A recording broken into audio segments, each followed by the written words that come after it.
बहुत पहले, जब चर्च छोटा था और दुनिया उसे कमजोर समझती थी, एक बूढ़ा आदमी समुद्र के बीच एक पत्थरीले द्वीप पर रहता है। उसका नाम यूहन्ना है। वही यूहन्ना जिसने कभी यीशु के साथ रोटी खाई थी, वही जिसने सूली को देखा था और वही जिसने खाली कब्र की खबर सुनी थी। अब वह किसी शहर के मंच पर नहीं है, वह निर्वासन में है। प्रकाशित वाक्य 1:9 हमें बताता है कि वह परमेश्वर के वचन और यीशु की गवाही के कारण वहां है। यह बात आसान लग सकती है, पर उस समय इसका अर्थ बहुत भारी है। रोमी साम्राज्य को लगता है कि अगर वे गवाहों को दूर कर देंगे तो संदेश भी मर जाएगा, लेकिन शास्त्र कुछ और ही दिखाता है। यह कहानी वहीं से शुरू होती है जहां इंसान सोचता है कि सब खत्म हो गया। उसी दिन जब यूहन्ना प्रभु के दिन में आराधना कर रहा है, एक आवाज उसके पीछे से आती है। प्रकाशित वाक्य 1:10 कहता है कि वह आवाज नरसिंगे जैसी है। नरसिंगा कोई नरम आवाज नहीं होती, यह चेतावनी जैसी होती है, घोषणा जैसी होती है। यह ऐसा लगता है जैसे कोई राजा आ रहा हो और हर किसी को खड़ा होना हो। यूहन्ना ने बहुत आवाजें सुनी थीं। उसने लहरों की आवाज सुनी थी, उसने रोमी सैनिकों के जूते सुने थे, उसने बाजार की शोर सुनी थी। लेकिन यह आवाज अलग है। यह आवाज उसे पीछे मुड़ने पर मजबूर करती है। और यही पहला बड़ा सवाल है जो हमारे मन में उठता है। क्या यूहन्ना किसी दृश्य को देखने जा रहा है या किसी न्याय को सुनने जा रहा है? क्योंकि जब शास्त्र आवाज से शुरू करता है, तब कई बार आगे वचन का काम होता है। और शास्त्र कहता है कि परमेश्वर का वचन केवल ध्वनि नहीं है, वह शक्ति है। उत्पत्ति 1 में परमेश्वर बोलता है और सृष्टि खड़ी हो जाती है। तो जब यह आवाज यूहन्ना के पीछे से आती है, तो यह केवल उसे डराने के लिए नहीं आती, यह उसे बदलने के लिए आती है। आवाज कहती है कि जो तू देखे उसे लिख। प्रकाशित वाक्य 1:11 में यही आदेश है। यह छोटी बात नहीं है। कोई भी निर्वासित आदमी जो अकेला है, जो बूढ़ा है, उसे अचानक कहा जा रहा है कि लिख। क्यों? क्योंकि जो दिखने वाला है वह केवल यूहन्ना के लिए नहीं है, वह चर्च के लिए है। वह उन लोगों के लिए है जो डर के बीच बैठकर पूछते हैं, क्या यीशु सच में राजा है या सिर्फ हमारी याद है? और उस समय जब कई लोग सोच रहे थे कि रोमी सम्राट ही सब कुछ है, शास्त्र कहता है कि एक और सम्राट अपना परिचय देने जा रहा है। यूहन्ना मुड़ता है और वह पहले क्या देखता है? वह देखता है 7 दीवट, 7 कैंडलस्टिक। प्रकाशित वाक्य 1:12 यही बताता है। ये दीवट चर्चों का संकेत है। यह बात हमें आगे 1:20 में भी मिलती है। इसका अर्थ यह है कि यह दृश्य किसी दूर के बादल में नहीं हो रहा, यह दृश्य चर्च के बीच हो रहा है। यह पहला रहस्य है। लोग सोचते हैं कि परमेश्वर दूर है, लेकिन यहाँ उजाले के बीच, चर्च के बीच एक उपस्थिति खड़ी है। और फिर यूहन्ना कहता है कि उन 7 दीवटों के बीच मनुष्य के पुत्र के समान एक व्यक्ति है। प्रकाशित वाक्य 1:13 यही शब्द देता है। यह नाम यूहन्ना के लिए नया नहीं है। सुसमाचारों में यीशु ने अपने लिए यही नाम इस्तेमाल किया, लेकिन अब वही नाम एक नए तरीके से सामने आता है। वह व्यक्ति लंबा वस्त्र पहने है और उसकी छाती पर सोने का पटुका है। यह भाषा हमें याजक की याद दिलाती है, यह भाषा हमें राजा की याद दिलाती है। और यही तनाव है। क्या वह न्यायी है या याजक? क्या वह दूर बैठा राजा है या बीच में खड़ा सेवक? इस अध्याय में उत्तर पूरा नहीं मिलता, पर शास्त्र ऐसे ही खींचता है। वह पहले दरवाजा खोलता है और फिर कमरे दिखाता है। अब एक और सवाल उठता है जो कई लोग पूछने से डरते हैं। क्या यूहन्ना सच में यीशु को पहचानता है? क्योंकि अगर यह वही यीशु है तो वह इतना अलग क्यों लगता है? और अगर वह अलग लगता है तो क्या इसका मतलब यह है कि हमारे मन में यीशु की तस्वीर छोटी है? यही वह जगह है जहां कहानी हमें पकड़ती है, क्योंकि यह केवल एक पुराने दर्शन की बात नहीं है, यह हमारे विश्वास की सीमा की बात है।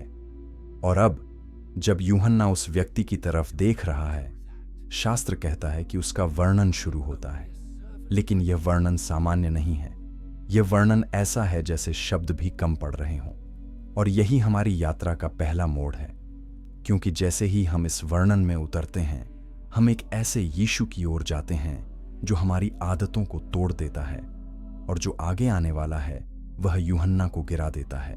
पर उससे पहले हमें समझना होगा कि दीवटों के बीच खड़े उस व्यक्ति के बारे में प्राचीन ग्रंथ क्या संकेत करते हैं, क्योंकि अगला अध्याय वहीं से उठेगा जहां पहचान और डर मिलते हैं और जहां एक छोटी सी बात पूरे संदेश को पलट देती है। और अगर आप ऐसे ही बाइबल के रहस्यों को सरल भाषा में सुनना चाहते हैं तो अभी सब्सक्राइब कर लीजिए ताकि अगली प्रकाशित सच्चाइयां आपसे छूटे नहीं, क्योंकि अब जो आने वाला है वह केवल दर्शन नहीं, एक मुकदमा जैसा परिचय है। और यह परिचय हमें सीधे अगले अध्याय में ले जाता है। चैप्टर 2, 7 दीवटों के बीच। शास्त्र बताता है कि यूहन्ना जिस व्यक्ति को देखता है वह केवल खड़ा नहीं है, वह बीच में है। यह छोटा शब्द बहुत बड़ा अर्थ रखता है। प्रकाशित वाक्य 1:13 में वह 7 दीवटों के बीच है। इसका मतलब यह है कि वह चर्च से दूर नहीं है। कई लोग जब दुख में होते हैं तो सोचते हैं कि परमेश्वर दूर चला गया, लेकिन यह दृश्य हमें उल्टा दिखाता है। यहां परमेश्वर का पुत्र, या कम से कम मनुष्य के पुत्र के समान कोई ठीक बीच में है। वह न कोने में है न छाया में, वह केंद्र में है। अब विद्वान इस बात पर भी बात करते हैं कि यह मनुष्य का पुत्र का नाम क्यों चुना गया। कुछ कहते हैं कि यह दानियेल 7 की भाषा है, जहां मनुष्य के पुत्र के समान एक आता है और उसे अधिकार और राज्य दिया जाता है। कुछ कहते हैं कि यह यीशु की नम्र पहचान है जो अब महिमा में दिखती है। और कुछ लोग यह भी पूछते हैं, क्या प्रकाशित वाक्य अपने पाठकों को यह याद दिला रहा है कि वही यीशु जो क्रूस पर था अब सिंहासन के पास है। यह सवाल विवाद पैदा करता है, क्योंकि हर कोई इस पुस्तक को एक जैसा नहीं समझता। पर इतना साफ है कि यह नाम डराता भी है और भरोसा भी देता है। यह इंसानी शब्द है, पर इसमें स्वर्ग का वजन है। यूहन्ना उसके वस्त्र का वर्णन करता है। वह लंबी चोगा जैसा वस्त्र पहने है। यह राजसी भी लगता है और याजकीय भी। और उसके सीने पर सोने का पटुका है। सोना शुद्धता का संकेत भी है और अधिकार का भी। यहां एक और छुपा संदेश है। जब लोग सोना देखते हैं तो वे धन सोचते हैं, लेकिन शास्त्र में सोना बहुत बार पवित्र स्थान से जुड़ा है। तंबू में, मंदिर में पवित्र चीजें सोने से ढकी होती हैं। तो यह व्यक्ति केवल शक्तिशाली नहीं लगता, वह पवित्र लगता है। और पवित्रता कभी भी हल्की नहीं होती। पवित्रता डराती है, क्योंकि वह हमारे भीतर की गंदगी दिखा देती है। फिर आता है बालों का वर्णन। प्रकाशित वाक्य 1:14 कहता है कि उसके सिर और बाल सफेद हैं, जैसे ऊन, जैसे बर्फ। अब यह केवल उम्र का संकेत नहीं है। दानियेल 7:9 में प्राचीन दिन के बाल भी ऐसे ही वर्णित हैं। यही कारण है कि कुछ लोग यहां एक बड़ी बात देखते हैं। वे कहते हैं, क्या यह वर्णन यीशु को उसी दिव्य पहचान में रख रहा है जो केवल परमेश्वर के लिए है? यह बात कुछ लोगों के लिए साफ खुशी है और कुछ के लिए बड़ा विवाद है, क्योंकि अगर यहां यीशु की पहचान प्राचीन दिन की भाषा में आती है तो यह क्या कह रहा है? क्या यह कह रहा है कि यीशु परमेश्वर की महिमा में सहभागी है, या यह केवल प्रतीक है? यही सवाल टिप्पणियों में बहस बन जाता है। आप क्या सोचते हैं? क्या यह केवल काव्य है या पहचान का संकेत? फिर यूहन्ना कहता है कि उसकी आंखें आग की लौ जैसी हैं। प्रकाशित वाक्य 1:14। आग की आंखें एक बात कहती हैं। यह आंखें छुपी बातों को देखती हैं। यह आंखें सतह पर नहीं रुकती। यह आंखें मन की बात पढ़ लेती हैं। और यह बात आरामदायक भी है और डरावनी भी। आरामदायक इसीलिए कि कोई भी अत्याचार, कोई भी झूठ, कोई भी छल उसके सामने छुप नहीं सकता। डरावनी इसलिए कि हमारी भी कोई बात छुप नहीं सकती। यही कारण है कि कई लोग यीशु को मित्र के रूप में पसंद करते हैं, पर न्यायी के रूप में सुनना नहीं चाहते। लेकिन प्रकाशित वाक्य हमें बताता है कि वह दोनों है। और यही टेंशन दर्शक को बांधता है, क्योंकि हम दोनों रूपों के बीच फंस जाते हैं। उसके पैरों का वर्णन आता है। प्रकाशित वाक्य 1:15 कहता है कि उसके पैर चमकते हुए पीतल जैसे हैं, जैसे भट्ठी में तपाकर चमकाए गए हों। यह भाषा स्थिरता और शक्ति दिखाती है। जब कोई राजा युद्ध में जाता है तो उसके कदम भारी होते हैं। जब कोई न्यायी फैसला देने आता है तो उसका कदम टलता नहीं। और यहाँ पैर किसी मिट्टी से गंदे नहीं हैं, वे शुद्ध धातु जैसे हैं। ये संदेश है कि उसका चलना सही है, उसका रास्ता टेढ़ा नहीं है। और उसकी आवाज, यूहन्ना कहता है कि उसकी आवाज बहुत जलधाराओं जैसी है। प्रकाशित वाक्य 1:15। पानी की आवाज एक साथ शांत भी हो सकती है और बहुत तेज भी। समुद्र की लहरें सुंदर भी हैं और डरावनी भी। जब लहरें उठती हैं तो नाव हिल जाती है। यही बात यहाँ है। ये आवाज केवल मीठा संदेश नहीं है, ये आवाज सत्ता है, ये आवाज निर्णय है। और फिर भी यही आवाज आगे डर मत भी कहती है। यही विरोधाभास इस दृश्य को मजबूत बनाता है। अब एक बहुत रोचक बात आती है। प्रकाशित वाक्य 1:16 कहता है कि उसके दाहिने हाथ में 7 तारे हैं और उसकी मुख से 2धारी तेज तलवार निकलती है और उसका मुखमंडल सूर्य के समान चमकता है। यह वर्णन सुनकर कुछ लोग कहते हैं, यह तो प्रतीक है, सच में तलवार कैसे निकल सकती है? और कुछ लोग कहते हैं, यह दर्शन है, पर इसका अर्थ असली है। तलवार का अर्थ वचन है। इब्रानियों 4:12 भी परमेश्वर के वचन को 2धारी तलवार कहता है। लेकिन फिर सवाल उठता है, अगर यीशु का वचन तलवार है तो वह किस पर चलेगा? शत्रुओं पर या चर्च पर भी? क्योंकि प्रकाशित वाक्य में चर्चों को भी डांट मिलती है। यह बात कई लोगों को चौंकाती है। वे चाहते हैं कि यीशु केवल बाहरी दुनिया को सुधारे, लेकिन यहां वह अपने घर से शुरू करता है। यही वह जगह है जहां हम एक बड़ा क्लिफहैंगर रखते हैं, क्योंकि यूहन्ना यह सब देख रहा है। और उसके शरीर की प्रतिक्रिया क्या है? वह गिरता है। वह ऐसे गिरता है जैसे मर गया हो। प्रकाशित वाक्य 1:17। सवाल यह है कि जो यीशु कभी बच्चों को गोद में उठाता था, वही अब यूहन्ना को जमीन पर क्यों गिरा देता है? क्या यह वही प्रेम है या न्याय? और क्या यह दृश्य हमें बताता है कि हम यीशु को बहुत छोटा करके समझते रहे? अगर यह बात आपको हैरान कर रही है तो लाइक कर दीजिए, ताकि और लोग भी इस रहस्य की यात्रा में जुड़ें। और कमेंट में लिखिए, क्या आपके लिए यीशु का यह रूप डरावना है या आशा से भरा? क्योंकि अगले अध्याय में हम उसी पल में उतरेंगे जब यूहन्ना गिरता है और जब एक हाथ उसके ऊपर पड़ता है, और उस हाथ की बात सुनकर बहुत लोग अपनी सोच बदल देते हैं। चैप्टर 3, तलवार, आंखें और डर। यूहन्ना लिखता है, जब मैंने उसे देखा तो मैं उसके पैरों पर मरा हुआ सा गिर पड़ा। प्रकाशित वाक्य 1:17। ये एक वाक्य नहीं है, ये एक झटका है। यूहन्ना कोई नया आदमी नहीं है, वह डरपोक नहीं है। उसने क्रूस के पास खड़े रहने का साहस दिखाया था, उसने सताव देखा था, उसने झूठे आरोप सुने थे, लेकिन यहां वह गिर जाता है। इसका अर्थ यह है कि जो वह देख रहा है वह सामान्य इंसानी अनुभव से बाहर है। यह वही बात है जो पुराने नियम में कई बार होती है। जब यशायाह मंदिर में प्रभु को देखता है तो वह कहता है, हाय मैं नष्ट हुआ। यशायाह 6:5। जब यहेजकेल दर्शन देखता है तो वह गिरता है। यहेजकेल 1:28। यह पैटर्न हमें बताता है कि परमेश्वर की महिमा के सामने आदमी अपने आप को छोटा महसूस करता है। यह डर केवल आतंक नहीं है, यह पवित्र डर है। अब एक विवादास्पद सवाल उठता है, अगर यीशु वास्तव में वही है जिसे यूहन्ना जानता था, तो यूहन्ना उसे पहचानते ही क्यों नहीं दौड़कर गले लगा लेता? क्यों वह गिरता है? कुछ लोग कहते हैं क्योंकि अब यीशु की महिमा पूरी तरह खुली है। कुछ कहते हैं क्योंकि यह यूहन्ना के लिए चेतावनी है कि यीशु को केवल दोस्त की तरह न समझो। और कुछ लोग कहते हैं यह साहित्यिक तरीका है जिससे लेखक पाठक में भय और आदर दोनों पैदा करता है। आप किस तरफ झुकते हैं? क्या यह अनुभव का सच है या लेखन की कला? और क्या दोनों एक साथ हो सकते हैं? यूहन्ना गिरता है, पर कहानी वहीं खत्म नहीं होती।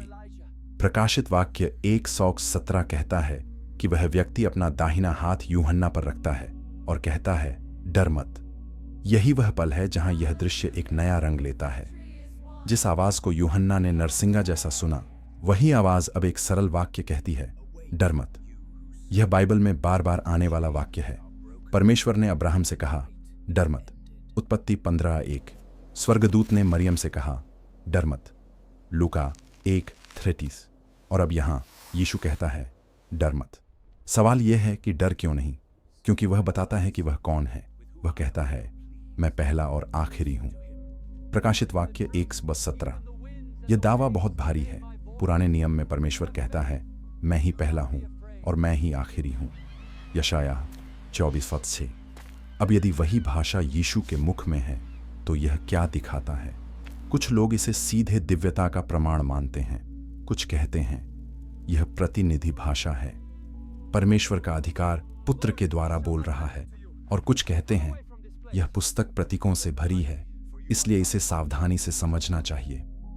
यही बहस सदियों से चलती रही है और इसी बहस की वजह से प्रकाशित वाक्य कभी कभी लोगों को डराता भी है और खींचता भी है, क्योंकि यह किताब स्पष्ट भी है और रहस्यमय भी। फिर वह कहता है, मैं जीवित हूं, मैं मर गया था, पर देख मैं युगानुयुग जीवित हूं। प्रकाशित वाक्य 1:18। यह वाक्य इतिहास को छूता है। यह किसी कल्पना की बात नहीं करता। ये कहता है, मैं मर गया था। ये क्रूस की याद है। ये वह बात है जिसे रोमी भी जानते थे और यहूदी भी। लेकिन फिर वह कहता है, मैं जीवित हूं। ये पुनरुत्थान है। और फिर वह कहता है, मेरे पास मृत्यु और अधोलोक की कुंजियां हैं। यही वह जगह है जहां बहुत लोग चौंकते हैं। कुंजी का अर्थ होता है अधिकार। जिसका पास कुंजी है वही खोलता है, वही बंद करता है। और यहां यीशु कहता है कि मृत्यु की कुंजी उसके पास है। इसका मतलब यह है कि मृत्यु अब अंधा राजा नहीं है, वह नियंत्रण में है। और अधोलोक, जिसे यूनानी में हैडेस कहा जाता है, उसके भी पास कुंजी है। यह बात एक और विवाद उठाती है। कुछ लोग हैडेस को कब्र की अवस्था मानते हैं, कुछ लोग उसे आत्माओं की जगह मानते हैं, कुछ लोग उसे नरक के साथ मिला देते हैं। लेकिन चाहे आपकी व्याख्या जो भी हो, संदेश एक है। अंतिम अधिकार यीशु के हाथ में है। और फिर एक और सवाल आता है जो कई लोग मन में रखते हैं। अगर यीशु के पास मृत्यु की कुंजी है तो फिर अच्छे लोग भी क्यों मरते हैं? अगर उसके पास अधिकार है तो फिर दुख क्यों रहता है? शास्त्र इस सवाल को आसान उत्तर नहीं देता, पर प्रकाशित वाक्य इसका एक संकेत देता है। वह दिखाता है कि इतिहास अभी चल रहा है और अंत में न्याय और नया आकाश पृथ्वी आएंगे। प्रकाशित वाक्य 21 इसका वादा करता है। लेकिन अभी कुंजी का अर्थ यह नहीं कि मृत्यु अभी बंद हो गई। कुंजी का अर्थ यह है कि मृत्यु का अंतिम शब्द नहीं है, अंतिम शब्द यीशु का है। यही बात चर्च के लिए बहुत बड़ी आशा थी। रोमी तलवार लोगों को मार सकती थी, पर वह आत्मा का अंतिम फैसला नहीं कर सकती थी। सम्राट लोगों से पूजा मांग सकता था, पर वह जीवन और मृत्यु का मालिक नहीं था। और इसलिए प्रकाशित वाक्य का यह शुरुआती दृश्य राजनीति भी है, विश्वास भी है और संघर्ष भी है। यह कहता है कि दुनिया का असली सिंहासन रोम में नहीं, स्वर्ग में है। यह बात सुनकर कुछ लोग खुश होते हैं और कुछ चिढ़ जाते हैं, क्योंकि यह हर सत्ता को चुनौती देती है। अब हम एक और रोचक मोड़ पर आते हैं। यीशु यूहन्ना को केवल सांत्वना नहीं देता, वह उसे लिखने का आदेश देता है। प्रकाशित वाक्य 1:19। वह कहता है कि जो तूने देखा, जो है और जो होने वाला है, उसे लिख। इसका अर्थ यह है कि यह पुस्तक केवल भविष्य का नक्शा नहीं है, यह वर्तमान की सच्चाई भी है। और यह सच्चाई यही है कि यीशु चर्च के बीच चलता है। वह देखता है, वह सुनता है, वह बोलता है, और उसकी तलवार उसके मुख से निकलती है, यानी उसके वचन से सत्य कटता है। यहां हम एक और सीटीए को कहानी में जोड़ते हैं। अगर आपको यह बात नई लग रही है या आपके मन में सवाल उठ रहे हैं, तो कमेंट में लिखिए कि मृत्यु की कुंजी का आपके लिए क्या अर्थ है। और इस वीडियो को किसी अपने के साथ शेयर कीजिए, खासकर ऐसे व्यक्ति के साथ जो भय में जी रहा है, क्योंकि आगे हम उस रहस्य में उतरेंगे कि यीशु ने अपनी महिमा को धरती पर क्यों छिपाया। और यही वह जगह है जहां कई लोग पहली बार समझते हैं कि छिपी महिमा ही प्रेम का सबसे बड़ा संकेत कैसे बनती है। चैप्टर 4। मैं पहला और आखिरी। जब यीशु कहता है मैं पहला और आखिरी हूं, वह केवल एक सुंदर वाक्य नहीं बोलता, वह एक दावा रखता है। और दावा हमेशा सवाल पैदा करता है, कौन पहला, कौन आखिरी और किस अर्थ में? यदि यह दावा केवल समय के बारे में है तो यह कहता है कि वह शुरुआत से पहले भी है और अंत के बाद भी रहेगा। यदि यह दावा अधिकार के बारे में है तो यह कहता है कि किसी और का अंतिम निर्णय नहीं चलेगा, और यदि यह दावा पहचान के बारे में है तो यह कहता है कि जो परमेश्वर के लिए कहा जाता है वही यहाँ यीशु के लिए कहा जा रहा है। यही कारण है कि कुछ लोग प्रकाशित वाक्य से डरते हैं, क्योंकि यह उन्हें एक आरामदायक, छोटी, घरेलू तस्वीर से बाहर निकाल देता है। शास्त्र बताता है कि पुराने नियम में यह भाषा बहुत साफ है। यशायाह 44:6 में प्रभु कहता है, मैं पहला और आखिरी हूं, मुझे छोड़ और कोई परमेश्वर नहीं। अब जब प्रकाशित वाक्य 1:17-18 में वही भाषा यीशु के मुख से आती है तो पाठक के सामने बड़ा सवाल खड़ा होता है, क्या यह वही प्रभु है या यह प्रभु का प्रतिनिधि? कुछ परंपराएं इसे सीधा मानती हैं कि यीशु परमेश्वर की महिमा में एक है। कुछ परंपराएं इसे परमेश्वर द्वारा दिया गया सर्वोच्च अधिकार मानती हैं, और कुछ लोग यह भी कहते हैं कि प्रकाशित वाक्य की शैली प्रतीकात्मक है, इसलिए यह भाषा पहचान का संकेत तो है, पर उसे सरल गणित की तरह न समझो। यही बहस शास्त्रों का रहस्य बन जाती है, पर कहानी हमें एक और रास्ता दिखाती है। यीशु केवल पहला और आखिरी नहीं कहता, वह अपने काम का प्रमाण भी देता है। वह कहता है, मैं मर गया था। प्रकाशित वाक्य 1:18। यह प्रमाण इतिहास में है। कोई भी सामान्य स्वर्गदूत यह नहीं कह सकता, कोई भी प्रतीक यह नहीं कह सकता। यह वाक्य एक वास्तविक मृत्यु से जुड़ा है, और फिर वह कहता है, मैं जीवित हूं, यानी वह मृत्यु से बाहर आया। यह वह बात है जो शुरुआती चर्च का सबसे बड़ा संदेश था, और यही बात उस समय की सत्ता के लिए सबसे खतरनाक थी, क्योंकि अगर यीशु सच में मृत्यु से उठा है तो फिर सीजर की शक्ति सीमित हो जाती है। अब विद्वान एक और बात पर बहस करते हैं, प्रकाशित वाक्य किस समय लिखा गया? कुछ लोग कहते हैं कि यह डोमिशियन के समय में है, जब उत्पीड़न भारी था। कुछ कहते हैं कि यह पहले लिखा गया, जब यरूशलेम का मंदिर गिरने वाला था। तारीख पर बहस है, पर संदेश साफ है। चर्च दबाव में है, और यीशु अपना असली रूप दिखाकर कहता है, मैं नियंत्रण में हूं। यह बात आज भी लोगों को खींचती है, क्योंकि आज भी बहुत लोग पूछते हैं, दुनिया बिखर रही है, तब क्या परमेश्वर नियंत्रण में है? अब हम तारे और दीवट के रहस्य को थोड़ा खोलते हैं। प्रकाशित वाक्य 1:20 बताता है कि 7 तारे 7 चर्चों के दूत हैं, और 7 दीवट 7 चर्च हैं। इस पर भी बहस है कि दूत का अर्थ स्वर्गदूत है या चर्च के अगुवे।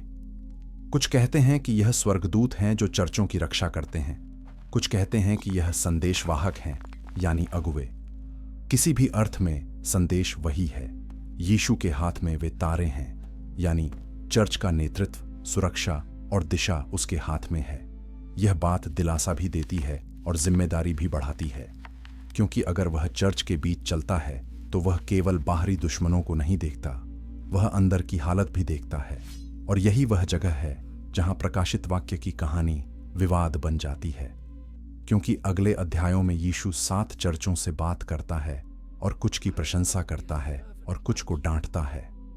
प्रकाशित वाक्य 2:3। कुछ लोग पूछते हैं, क्या यीशु इतना कठोर हो सकता है? और कुछ कहते हैं, कठोरता प्रेम का हिस्सा भी हो सकती है, जब वह सुधार के लिए हो। यह प्रश्न हमें आज भी चुभता है, क्योंकि हम अक्सर चाहते हैं कि परमेश्वर हमें केवल सहलाए, पर वह कभी कभी सच भी दिखाता है। यही कारण है कि तलवार का प्रतीक बहुत बड़ा है। तलवार लड़ाई में कटती है, पर दोधारी तलवार दोनों तरफ काटती है, यानी वह केवल दूसरों को नहीं काटती, वह हमें भी जांचती है। और यही विचार बहुत लोगों को रात में सोचने पर मजबूर करता है, अगर यीशु की आंखें आग जैसी हैं तो वह मेरे दिल में क्या देखता है? अगर उसकी तलवार उसका वचन है तो वह मेरे झूठ को कहाँ काटेगा? और फिर भी वह कहता है, डर मत। यह विरोधाभास एक ऐसी कहानी बन जाता है जो थकाती नहीं बल्कि खींचती है। यहां हम एक नया व्हाट इफ सवाल रखते हैं जो टिप्पणियों में चर्चा बनाता है। क्या होगा अगर प्रकाशित वाक्य का यीशु हमारे आधुनिक नरम चित्र से टकरा जाए? क्या होगा अगर हमने उसे केवल प्रेरक शिक्षक बना दिया हो और उसने खुद को राजा और न्यायी बताया हो? और क्या होगा अगर यह पुस्तक हमें इसी गलत चित्र से बाहर निकालने के लिए लिखी गई हो? अगर यह सवाल आपको सोचने पर मजबूर कर रहा है तो अब भी इस चैनल को सब्सक्राइब कर लीजिए, क्योंकि आगे हम उसी रहस्य में उतरेंगे जिसे पौलुस अपने आप को रिक्त करना कहता है। फिलिप्पियों 2:7। और वहां एक ऐसा मोड़ आएगा जहां प्रेम और शक्ति एक साथ दिखेंगे। लेकिन उससे पहले हमें यह समझना होगा कि यीशु ने धरती पर अपनी महिमा क्यों नहीं दिखाई। और अगला अध्याय इसी सवाल पर खत्म होगा, एक ऐसे रहस्य के साथ जो लोगों को सदियों से चौंकाता आया है। चैप्टर 5, छिपी हुई महिमा का रहस्य। शास्त्र 2 चित्र रखता है। एक चित्र है प्रकाशित वाक्य का, जहां यीशु की आंखें आग जैसी हैं, उसका मुख सूर्य जैसा चमकता है और उसकी आवाज बहुत जलधाराओं जैसी है। दूसरा चित्र है सुसमाचारों का, जहां वही यीशु थक जाता है, भूख लगती है और पानी मांगता है। यूहन्ना 4:7 में वह सामरी स्त्री से पानी मांगता है। मत्ती 8:24 में वह नाव में सो रहा है। यूहन्ना 11:35 में वह रोता है। ये दोनों चित्र एक साथ रखने पर मन पूछता है, यह कैसे हो सकता है? और यही प्रश्न हमारे अध्याय का केंद्र है। फिलिप्पियों 2:6-7 ही बताता है कि यीशु परमेश्वर के स्वरूप में होकर भी उसने अपने आप को रिक्त किया, दास का रूप धारण किया और मनुष्यों के समान बन गया। यहां रिक्त शब्द पर बहुत चर्चा होती है। कुछ लोग डरते हैं कि इसका अर्थ यह हो सकता है कि यीशु ने अपनी दिव्यता छोड़ दी, पर कई लोग कहते हैं कि उसने दिव्यता छोड़ी नहीं, उसने महिमा का प्रदर्शन छोड़ा।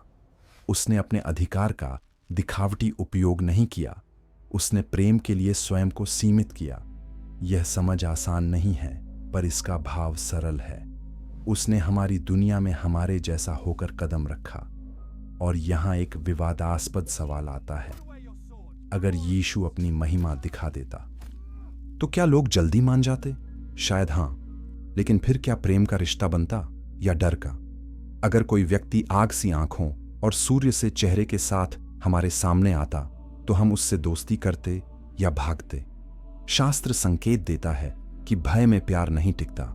इसीलिए यीशु ने ऐसा रास्ता चुना जहां वह पास आ सके।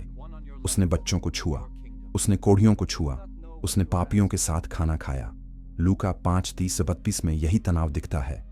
धर्मी लोग नाराज होते हैं, पर टूटे लोग पास आते हैं। यशायाह 3:2 कहता है कि उसमें न रूप था न शोभा कि हम उसे देखकर चाहें। यह भविष्यवाणी इस विचार को मजबूत करती है कि यीशु का बाहरी रूप साधारण था। कुछ लोग इस पर सवाल करते हैं, क्या यह पूरी तरह सच है या यह काव्य है? पर संदेश साफ है। लोगों ने उसे देखकर कहा, यह तो बढ़ई का बेटा है। मत्ती 13:55।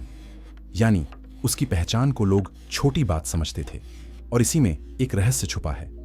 परमेश्वर ने अपनी शक्ति छिपाकर प्रकट की। कई लोग कहते हैं कि सच्ची शक्ति को दिखावा नहीं चाहिए, और शास्त्र में यह बात बार बार आती है।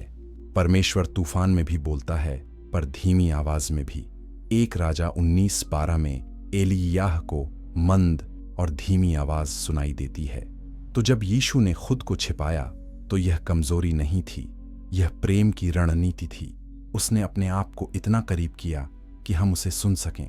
फिर भी कुछ पल ऐसे थे जब पर्दा थोड़ी देर के लिए उठा। मत्ती 17 में रूपांतरण का पहाड़ आता है। वहां यीशु का चेहरा चमकता है और उसके वस्त्र उजले हो जाते हैं। यह एक झलक थी, एक संकेत, पर वह हर दिन ऐसा नहीं रहा। क्यों? क्योंकि उसका लक्ष्य लोगों को केवल चमत्कार से जीतना नहीं था। उसका लक्ष्य दिल बदलना था, और दिल डर से बदलता है पर टिकता नहीं। दिल प्रेम से बदलता है और टिकता है। यहां एक और व्हाट इफ सवाल आता है। क्या होगा अगर हम यीशु को केवल प्रकाशित वाक्य की महिमा में देखें और सुसमाचार की नम्रता भूल जाए? तब हम उसे राजा तो मानेंगे, पर उसके पास जाने से डरेंगे। और क्या होगा अगर हम केवल सुसमाचार की नम्रता देखें और प्रकाशित वाक्य की महिमा भूल जाए? तब हम उसे अच्छा शिक्षक तो मानेंगे, पर उसके वचन का वजन खो देंगे। शास्त्र दोनों को साथ रखता है ताकि विश्वास पूरा रहे। और अब हम उस सबसे गहरे पल की ओर जाते हैं जब यीशु खुद इस रहस्य को खोलता है। यह वह पल है जब वह गिरफ्तारी से पहले प्रार्थना करता है। यूहन्ना 17। वहां वह कहता है, हे पिता, उस महिमा से मुझे भी महिमा दे जो जगत के होने से पहले मेरे पास थी। यूहन्ना 17:5। ये वाक्य कई लोगों को चौंकाता है, क्योंकि यह कहता है कि यीशु की महिमा बेथलेहेम से शुरू नहीं हुई, वह पहले की है। और अब सवाल उठता है, वह पहले कहां था? वह किसके साथ था? और यह महिमा कैसी थी? अगर आप अब तक कहानी में बने हैं तो इस वीडियो को लाइक कर दीजिए और किसी अपने के साथ शेयर कर दीजिए, क्योंकि अगला अध्याय यूहन्ना 17 की उसी प्रार्थना में उतरेगा और वहीं एक ऐसा कथन मिलेगा जो आज भी विद्वानों को बहस में डाल देता है। और अध्याय के अंत में हम उस बिंदु पर आएंगे जहां आरंभ का रहस्य खुलने लगता है, लेकिन पूरी तरह नहीं, क्योंकि असली खुलासा अगले अध्याय के आखिरी वाक्य में छुपा है। चैप्टर 6। प्रार्थना जो पर्दा उठाती है। यूहन्ना 17 को कई लोग महायाजकीय प्रार्थना कहते हैं। यह उस रात की बात है जब यीशु जानता है कि वह पकड़ लिया जाएगा। वह भागता नहीं, वह शोर नहीं करता, वह प्रार्थना करता है। और प्रार्थना में वह ऐसी बात कहता है जो बहुत साधारण शब्दों में बहुत बड़ा दावा है। वह कहता है, हे पिता, समय आ पहुंचा है, अपने पुत्र की महिमा कर, ताकि पुत्र भी तेरी महिमा करे। यूहन्ना 17a। यह वाक्य दिखाता है कि यीशु के लिए महिमा का अर्थ केवल चमक नहीं है। महिमा का अर्थ है परमेश्वर का काम पूरा होना। फिर वह कहता है, और यह अनंत जीवन है कि वे तुझको, एकमात्र सच्चे परमेश्वर को, और यीशु मसीह को, जिसे तूने भेजा है, जाने। यूहन्ना 17:3। यह वाक्य अपने आप में बहस पैदा कर देता है। कुछ लोग कहते हैं, देखो, यहां पिता को एकमात्र सच्चा परमेश्वर कहा गया है। और कुछ लोग कहते हैं, पर इसी वाक्य में यीशु को अनंत जीवन की पहचान में रखा गया है। दोनों पक्ष इस पद का उपयोग करते हैं, और यही कारण है कि इस अध्याय में हम केवल एक तरफ नहीं भागेंगे। हम उस तनाव को समझेंगे जो शास्त्र में मौजूद है और जो दर्शक को सोचने पर मजबूर करता है। और फिर आता है यूहन्ना 17:5। हे पिता, तू अपनी उस महिमा के साथ जो जगत के होने से पहले मेरे पास तेरे साथ थी, अब मुझे भी अपने पास महिमा दे। यह वाक्य बहुत साफ है। यीशु कहता है कि जगत से पहले उसके पास पिता के साथ महिमा थी। अब सवाल यह है कि जगत से पहले का क्या अर्थ है? क्या यह समय से पहले है?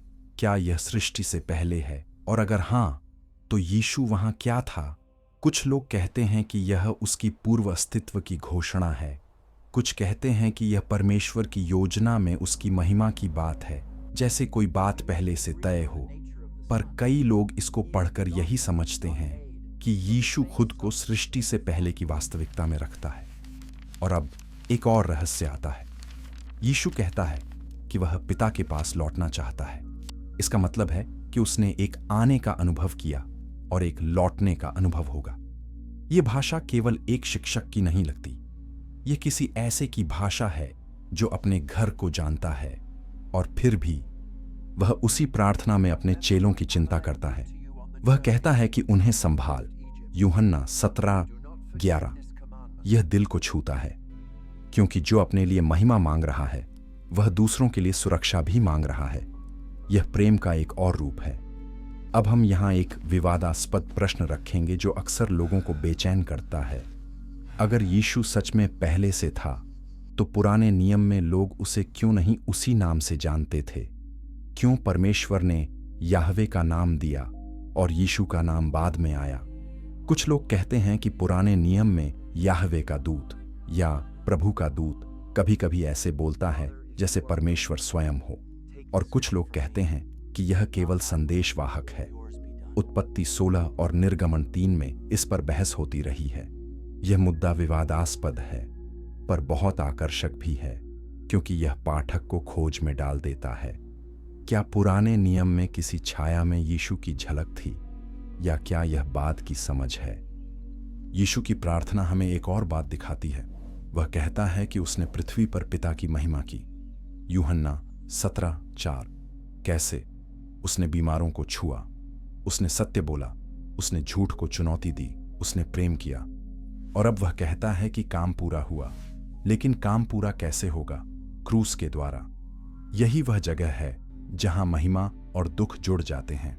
और यही प्रकाशित वाक्य की तैयारी है, क्योंकि प्रकाशित वाक्य में हम मेमना को देखते हैं जो मारा गया था और फिर भी सिंहासन के बीच है। प्रकाशित वाक्य 5। यानी महिमा का रास्ता बल से नहीं, बलिदान से भी होकर जाता है। यहां एक सीटीए भी स्वाभाविक बनता है।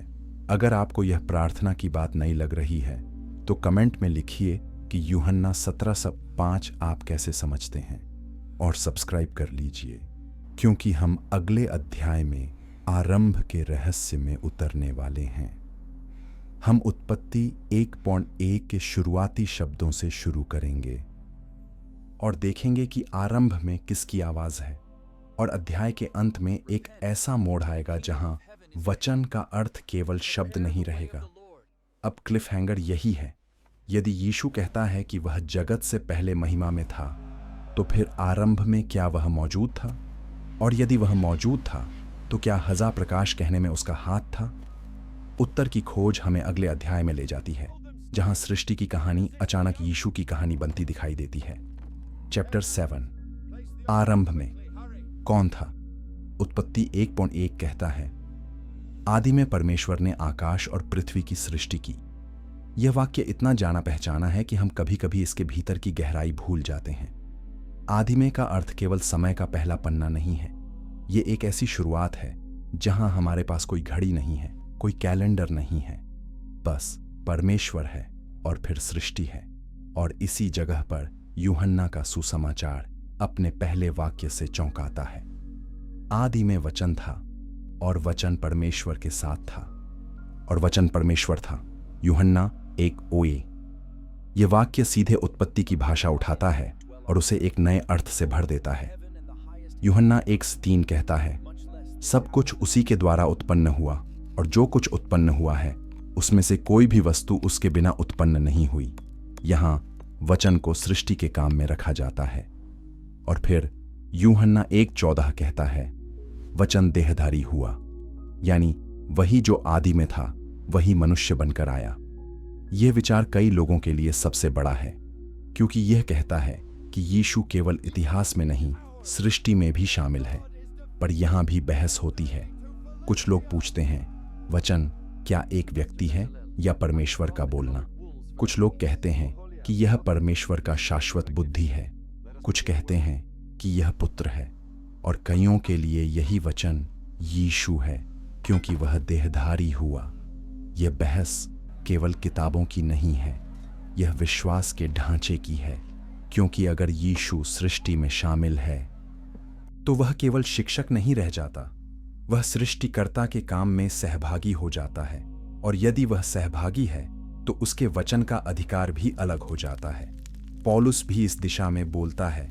कुलुस्सियों 1:16 कहता है कि सब कुछ उसी में, उसी के द्वारा और उसी के लिए सृजा गया। और कुलुस्सियों 1:17 कहता है कि वही सबसे पहले है और सब कुछ उसी में स्थिर रहता है। यह भाषा बहुत मजबूत है। यह केवल सहायक की भाषा नहीं है, यह केंद्र की भाषा है। और यही कारण है कि बहुत लोग यीशु पर अपना जीवन बनाते हैं, क्योंकि अगर वही सबको थामे हुए है तो वह मेरे जीवन को भी थाम सकता है। अब एक और विवादास्पद जगह है। नीति वचन 8 में बुद्धि की एक कविता है, जहां बुद्धि कहती है कि वह सृष्टि के पहले से थी। नीति वचन 8:22-33। कुछ लोग इसे मसीह की छाया मानते हैं, कुछ कहते हैं कि यह केवल कवि का रूपक है। पर यह सवाल फिर उठता है, क्या पुराने नियम में पहले से होने की भाषा किसी तरह पुत्र की ओर इशारा करती है, या हम बात की समझ को पुराने पाठ में वापस डाल रहे हैं? यह एक ईमानदार सवाल है, और यह सवाल दर्शकों को चर्चा में ले आता है। यहां हम एक और मिस्टीरियस तत्व जोड़ते हैं। उत्पत्ति 1:26 में परमेश्वर कहता है, आओ हम मनुष्य को अपने स्वरूप के अनुसार बनाएं। हम शब्द पर सदियों से चर्चा है। कुछ कहते हैं कि यह राजसी बहुवचन है, कुछ कहते हैं कि यह स्वर्गीय सभा की भाषा है, कुछ इसे त्रित्व का संकेत मानते हैं, और कुछ कहते हैं कि हम इसे बहुत ज्यादा खींचते हैं। कौन सही है? यह बहस कभी खत्म नहीं हुई, लेकिन यह बहस भी एक दरवाजा खोलती है। क्योंकि वह दिखाती है कि बाइबल के शुरुआती पन्नों में भी कुछ बातें सरल नहीं हैं। वे गहरे हैं, वे आम आदमी को सोचने पर मजबूर करते हैं। अब हम प्रकाश की तरफ लौटते हैं। उत्पत्ति 1:3 में परमेश्वर कहता है, उजियाला हो, और उजियाला हो जाता है। अगर यूहन्ना 1 कहता है कि वचन सृष्टि में काम करता है, तो क्या उजियाला के उस क्षण में भी वचन था? कुछ लोग कहते हैं हाँ, और कुछ कहते हैं कि यह परमेश्वर का काम है और पुत्र अलग नहीं। पर फिर यूहन्ना 1:4-5 में वचन को जीवन और प्रकाश कहा जाता है, और यीशु खुद कहता है, मैं जगत का प्रकाश हूं। यूहन्ना 8:12। यह जोड़ मजबूत बनता है। और यहां एक भावनात्मक बात आती है। अगर वही जो सितारों को जगह देता है वही हमारे बीच आया, तो इसका अर्थ है कि हमारी छोटी जिंदगी उसे छोटी नहीं लगती। सृष्टिकर्ता ने हमारी कहानी को देखने नहीं, उसे उठाने के लिए कदम रखा। यही प्रेम का सबसे बड़ा संकेत है, क्योंकि शक्ति अक्सर दूर रहती है, पर यहां शक्ति पास आई। अब एक CTA स्वाभाविक है। अगर आपको यह आदि का रहस्य पसंद आ रहा है तो इस वीडियो को लाइक करें और सब्सक्राइब करें, क्योंकि अगले अध्याय में हम उस बहस पर उतरेंगे जो चर्च के बाहर भी चलती है। क्या प्रकाशित वाक्य का यीशु प्रतीक है या सीधी पहचान? क्या अल्फा और ओमेगा का अर्थ एक ही है हर जगह? और क्या कुछ व्याख्याएं हमें चौंका सकती हैं? और क्लिफहैंगर यह है, अगर यीशु सृष्टि के आदि से जुड़ा है, तो फिर प्रकाशित वाक्य में वह अंत का न्यायी क्यों है? क्या वह वही है जो बनाता भी है और तोड़ता भी, या वह वही है जो बनाता है और फिर बचाने के लिए न्याय करता है? उत्तर हमें अगले अध्याय में मिलेगा, जहां हम बहस के बीच खड़े होकर शास्त्र के सुराग देखेंगे। चैप्टर 8, बहस जो कभी खत्म नहीं होती। जब कोई व्यक्ति प्रकाशित वाक्य पढ़ता है तो वह अक्सर दो तरह की आवाजें सुनता है। एक आवाज कहती है, यह सब प्रतीक है, हर चीज को चित्र की तरह समझो। दूसरी आवाज कहती है, यह सच का बयान है, इसे सीधे मानो। और फिर कुछ लोग तीसरी राह लेते हैं। वे कहते हैं, यह दर्शन है, प्रतीक है, पर उसका संदेश असली है। यही कारण है कि प्रकाशित वाक्य के बारे में बहस कभी खत्म नहीं होती। और यह बहस केवल विद्वानों की नहीं है, यह हर उस व्यक्ति की है जो रात में सोचता है कि दुनिया का अंत कैसे होगा और न्याय कैसा होगा। अब हम अपने मुख्य दृश्य पर लौटते हैं। प्रकाशित वाक्य 1 में यीशु के मुख से तलवार निकलती है। क्या यह सचमुच एक दृश्य तलवार है या वचन की शक्ति का संकेत? ज्यादातर लोग इसे वचन का संकेत मानते हैं, पर फिर सवाल यह है कि वचन किसको काटता है? क्या यह झूठ के खिलाफ है? क्या यह अत्याचारियों के खिलाफ है, या यह चर्च की ढिलाई के खिलाफ भी है? प्रकाशित वाक्य 2:3 में चर्चों को चेतावनी मिलती है। यह बात कई लोगों को असहज करती है, क्योंकि वे चाहते हैं कि समस्या हमेशा बाहर हो, लेकिन शास्त्र कहता है कि समस्या अंदर भी हो सकती है। फिर अल्फा और ओमेगा का दावा आता है। प्रकाशित वाक्य 1:8 में यह वाक्य आता है, और फिर प्रकाशित वाक्य 22:13 में भी। कुछ लोग बहस करते हैं कि 1:8 में बोलने वाला कौन है। कुछ कहते हैं कि यह परमेश्वर पिता है, कुछ कहते हैं कि यह प्रभु है जो बाद में यीशु के रूप में दिखता है। यह बहस तकनीकी लग सकती है, पर इसका असर बड़ा है, क्योंकि लोग पूछते हैं, क्या यह किताब भाषा को मिलाकर दिखाती है कि पिता और पुत्र की महिमा अलग नहीं, या क्या यह अलग अलग वक्ताओं की भाषा है? यही प्रश्न दर्शक को रुकने पर मजबूर करता है, क्योंकि वह समझना चाहता है कि शास्त्र किस दिशा में जा रहा है। और फिर प्राचीन दिन का सवाल है। दानियेल 7 में एक सिंहासन का दृश्य है। वहां प्राचीन दिन बैठा है और फिर मनुष्य के पुत्र के समान आता है। जब प्रकाशित वाक्य 1 में बाल बर्फ की तरह सफेद दिखते हैं, तो कुछ लोग कहते हैं कि यह दानियेल की भाषा को उठा रहा है। इसका मतलब क्या है? क्या यह यीशु को प्राचीन दिन की पहचान में रखता है, या क्या यह महिमा की साझा भाषा है? कुछ लोग इसे साफ जोड़ मानते हैं, कुछ इसे शैली का समानता मानते हैं। ये बहस कौन सही है से ज्यादा हम क्या सीखते हैं की ओर ले जाती है। और सीख ये है कि बाइबल अपनी कहानियों को जोड़ती है। वह शुरुआत और अंत को एक धागे में बांधती है। अब एक और रहस्यमय सवाल आता है, प्रकाशित वाक्य का उद्देश्य क्या है? प्रकाशित वाक्य 1:1 कहता है कि यह यीशु मसीह का प्रकाशन है जो परमेश्वर ने उसे दिया ताकि वह अपने दासों को दिखाए कि क्या होने वाला है। तो यह पुस्तक घटनाओं का कैलेंडर नहीं है, यह यीशु का प्रकाशन है, यानी यह पहले व्यक्ति को दिखाती है, फिर घटना को। बहुत लोग उल्टा करते हैं, वे पहले घटनाओं में फंस जाते हैं, वे तारीखें खोजते हैं, वे चिन्हों में खो जाते हैं और वे यीशु को भूल जाते हैं। यह एक बड़ी मिस्ड बात है और शायद यही कारण है कि किताब की शुरुआत में यीशु खुद सामने आता है ताकि पाठक उसे पहले देखे। यहां हम कंट्रोवर्शियल सवाल को और तेज करेंगे। क्या हो अगर हम प्रकाशित वाक्य को केवल डराने वाली किताब बना दें और उसकी असली आवाज यानी यीशु की आवाज खो दें? क्या हो अगर चर्च ने इस किताब का उपयोग लोगों को डराकर नियंत्रित करने के लिए किया हो? ये बात कुछ लोगों को चुभती है, पर यह सवाल पूछना जरूरी है क्योंकि डर से कई गलत बातें भी बढ़ी हैं। और फिर भी इस किताब में आशा भी है। ये कहती है कि आंसू पोंछे जाएंगे। प्रकाशित वाक्य 21:4। तो यह डर की किताब नहीं, न्याय और आशा की किताब है। लेकिन हम इसे कैसे पढ़ें, यही बहस रहती है। अब हम एक भावनात्मक केंद्र पर आते हैं। यूहन्ना निर्वासन में है, चर्च सताव में है और यीशु दिखता है। वह कहता है कि वह जीवित है। यह संदेश उस समय के लिए जीवन था और आज भी जब लोग कहते हैं कि विश्वास पुरानी बात है, यह संदेश फिर से खड़ा होता है। यह कहता है कि यीशु केवल इतिहास का नाम नहीं, वर्तमान की उपस्थिति है। इस बिंदु पर एक CTA पूरी तरह स्वाभाविक है। अगर आपको लगता है कि प्रकाशित वाक्य को समझना कठिन है तो कमेंट में लिखिए कि आप किस हिस्से पर सबसे ज्यादा उलझते हैं और सब्सक्राइब कर लीजिए, क्योंकि अगले अध्याय में हम स्वर्ग के उस दृश्य में जाएंगे जहां पूरी सृष्टि मेमने की आराधना करती है। और वहां एक ऐसी बात होगी जो बहुत लोगों को चौंका देती है, क्योंकि वहां मेमना कमजोर नहीं दिखता, वह सिंहासन के बीच खड़ा होता है। और वही दृश्य हमारी कहानी को उसके सबसे ऊंचे तनाव में ले जाएगा। क्लिफहैंगर यही है, अगर यीशु के पास मृत्यु की कुंजी है तो स्वर्ग में उसकी पूजा किस कारण होती है? क्या उसकी शक्ति के कारण या उसके बलिदान के कारण? अगले अध्याय में उत्तर आएगा और वह उत्तर बहुतों के लिए आंखें खोल देने वाला होगा। चैप्टर 9, स्वर्ग का न्यायालय और मेमना। प्रकाशित वाक्य 5 एक ऐसा अध्याय है जिसे लोग भूल नहीं पाते। वहां यूहन्ना स्वर्ग में एक दृश्य देखता है और वहां एक किताब, एक मुहरबंद ग्रंथ है और सवाल उठता है, कौन योग्य है कि वह इसे खोले? प्रकाशित वाक्य 5:2-3। कोई योग्य नहीं मिलता और यूहन्ना रोता है।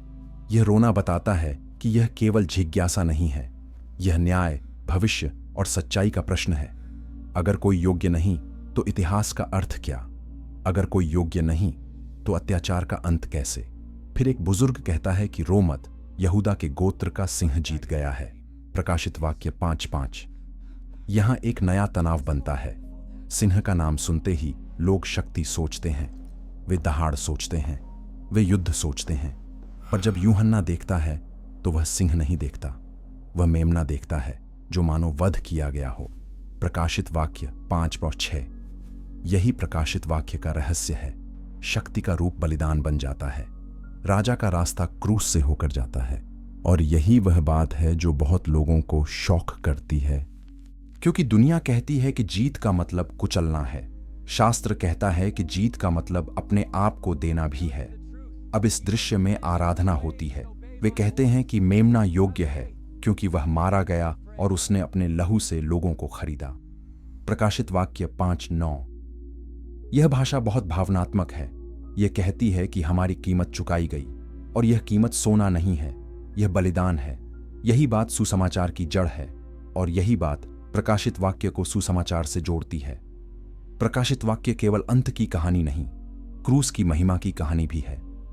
और फिर प्रश्न उठता है, अगर स्वर्ग में मेमना की आराधना होती है तो क्या वह केवल एक महान शहीद है या उससे बढ़कर? क्योंकि आराधना शास्त्र में केवल परमेश्वर को दी जाती है। यही कारण है कि कुछ लोग इस अध्याय को यीशु की दिव्यता के मजबूत संकेत के रूप में देखते हैं और कुछ लोग कहते हैं कि परमेश्वर ने उसे उच्च स्थान दिया है, इसलिए वह योग्य है। यह बहस चलती रहती है, पर दृश्य का असर एक जैसा होता है। स्वर्ग के सारे प्राणी उसके सामने झुकते हैं और यह बात धरती की हर सत्ता को छोटा कर देती है। यहां हम एक थॉट प्रोवोकिंग सवाल रखते हैं, क्या होगा अगर हमारी प्रार्थनाएं केवल मदद कर तक सीमित हों और हम कभी यह न देखें कि स्वर्ग में मुख्य गीत क्या है। स्वर्ग का मुख्य गीत यह नहीं कि हम शक्तिशाली हैं।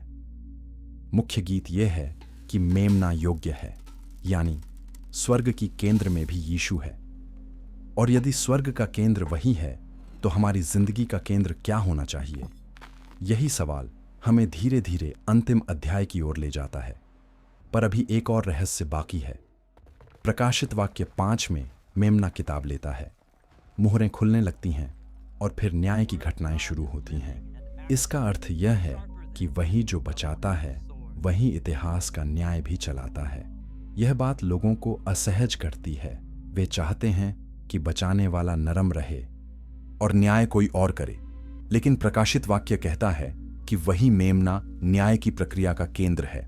और यही वजह है कि इस पुस्तक में न्याय का अर्थ बदला हुआ है। यह केवल बदला नहीं, यह सही करना है। यह टूटी दुनिया को ठीक करना है। इस भावनात्मक शिखर पर एक सीटीए स्वाभाविक है। अगर आपको मेमने का यह दृश्य छू रहा है तो लाइक कर दीजिए और इस संदेश को अपने परिवार या किसी मित्र के साथ शेयर कीजिए, खासकर उस व्यक्ति के साथ जो सोचता है कि परमेश्वर दूर है, क्योंकि यहां शास्त्र दिखाता है कि परमेश्वर का दिल बलिदान के रूप में सामने आता है। और कमेंट में लिखिए, आपके लिए मेमना और सिंह का विरोधाभास क्या सिखाता है। अब क्लिफ हैंगर, अगर यीशु मेमना भी है और न्याय भी चलाता है, तो आज हम उसके सामने कैसे खड़े हों? क्या हम उसे केवल मददगार माने या राजा भी? अगले अध्याय में हम इसी सवाल के साथ उतरेंगे और इसे आज की जिंदगी से जोड़ेंगे। और आखिरी वाक्य में एक ऐसी चुनौती आएगी जो आपको सोचने पर मजबूर कर देगी, क्योंकि वह आपकी रोजमर्रा की आदतों को सीधे छुएगी। चैप्टर 10। आज के लिए एक चुनौती। अब तक हम एक यात्रा में रहे, पातमोस की आवाज से शुरू करके 7 दीवटों के बीच खड़े उस व्यक्ति तक आए। हमने आग जैसी आंखें सुनी, तलवार जैसा वचन देखा और डर मत की नरमी भी सुनी।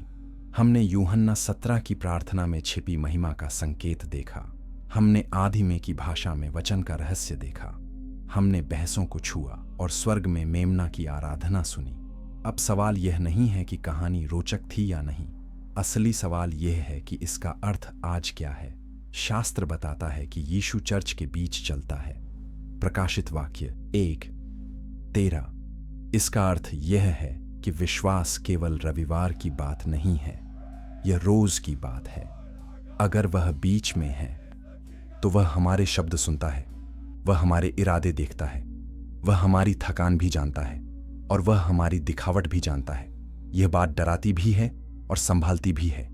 डराती इसलिए कि हम बहाने नहीं बना सकते, संभालती इसलिए कि हम अकेले नहीं हैं। और अब एक कंट्रोवर्शियल प्रश्न, क्या हमारी आधुनिक दुनिया ने यीशु को इतना नरम बना दिया है कि हम उसके न्याय की बात सुनना ही नहीं चाहते? क्या हमने उसे केवल प्रेरक कथाओं का नायक बना दिया है और पहला और आखिरी वाले दावे को किनारे कर दिया है? अगर ऐसा है तो हमारी आस्था आधी रह जाती है और आधी आस्था दुख में टिकती नहीं। प्रकाशित वाक्य का यीशु दुख में टिकने के लिए दिखाया गया है। वह कहता है, मैं जीवित हूं। प्रकाशित वाक्य 1:18। यह वाक्य उस व्यक्ति के लिए भी है जो आज कहता है, मैं टूट गया हूं। पर फिर एक और प्रश्न, अगर यीशु की आंखें आग जैसी हैं तो क्या वह केवल गलती पकड़ने आता है? नहीं, वह सुधार के लिए आता है।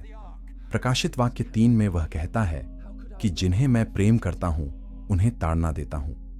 प्रकाशित वाक्य 3:19। ताड़ना का अर्थ नफरत नहीं है। ताड़ना का अर्थ है कि वह आपको छोड़ नहीं रहा। और यही बात रात की लंबी कहानी को भी नींद अनुकूल बनाती है, क्योंकि यह अंत में भय नहीं छोड़ती, यह आशा छोड़ती है। यह कहती है कि राजा कठोर है, पर वह दूर नहीं है, वह पास है। अब इस कहानी का सबसे सरल सार यह है, यदि यीशु वही है जो वह कहता है, तो हमारा जीवन केंद्र बदलता है। अगर वह सृष्टि के आदि से जुड़ा है, तो हमारे छोटे निर्णय भी उसके सामने बड़े हैं। अगर वह अंत का न्यायी है, तो हमारे शब्दों का वजन है। अगर वह मेमना है जो वध किया गया, तो हम केवल डर में नहीं जीते, हम धन्यवाद में भी जीते हैं। और यही संतुलन है। डर मत, पर हल्का भी मत समझो। यही प्रकाशित वाक्य 1 का संदेश है। अब एक आखिरी व्हाट इफ, क्या होगा अगर यूहन्ना की तरह हम भी अपने मन में यीशु की एक तस्वीर बनाए बैठे हों और असली यीशु उससे बड़ा निकले? क्या होगा अगर हमारा विश्वास इसलिए कमजोर है क्योंकि हमारा यीशु छोटा है? और क्या होगा अगर इस कहानी का उद्देश्य यही है कि वह बड़ा हो जाए? जब यीशु यूहन्ना को छूकर कहता है डर मत, वह केवल यूहन्ना को उठाता नहीं, वह चर्च को उठाता है, वह सताए हुए लोगों को उठाता है, वह उन लोगों को उठाता है जो सोचते हैं कि अंधेरा जीत गया। वह कहता है मेरे पास कुंजियां हैं और अब आपका कदम। अगर यह कहानी आपको सोचने पर मजबूर कर रही है, तो कमेंट में लिखिए कि आपके लिए यीशु का सबसे चौंकाने वाला पहलू क्या है, उसकी महिमा, उसकी नम्रता या उसका न्याय। और इस चैनल को सब्सक्राइब कर लीजिए, क्योंकि आगे भी हम शास्त्र के ऐसे ही रहस्यों को सरल भाषा में खोलेंगे। और अगर आप किसी ऐसे व्यक्ति को जानते हैं जो डर, दुख या भ्रम में है, तो यह वीडियो उसे शेयर कर दीजिए। कभी कभी एक ही वाक्य किसी के लिए रोशनी बन जाता है। हम इस यात्रा को एक सरल सत्य के साथ खत्म करते हैं। प्रकाशित वाक्य का यीशु दूर का मिथक नहीं है, वह जीवित है, वह बोलता है, वह देखता है, वह चर्च के बीच चलता है। और वही जिसने अपना तेज छिपाया ताकि वह हमारे पास आ सके, वही एक दिन अपनी महिमा दिखाएगा, ताकि हर झूठ टूट जाए और हर आंसू पोंछा जाए। और यही कारण है कि यूहन्ना गिरकर भी उठता है, क्योंकि जिसने उसे गिराया उसी ने उसे छुआ, और जिसने उसे छुआ वही कहता है डर मत।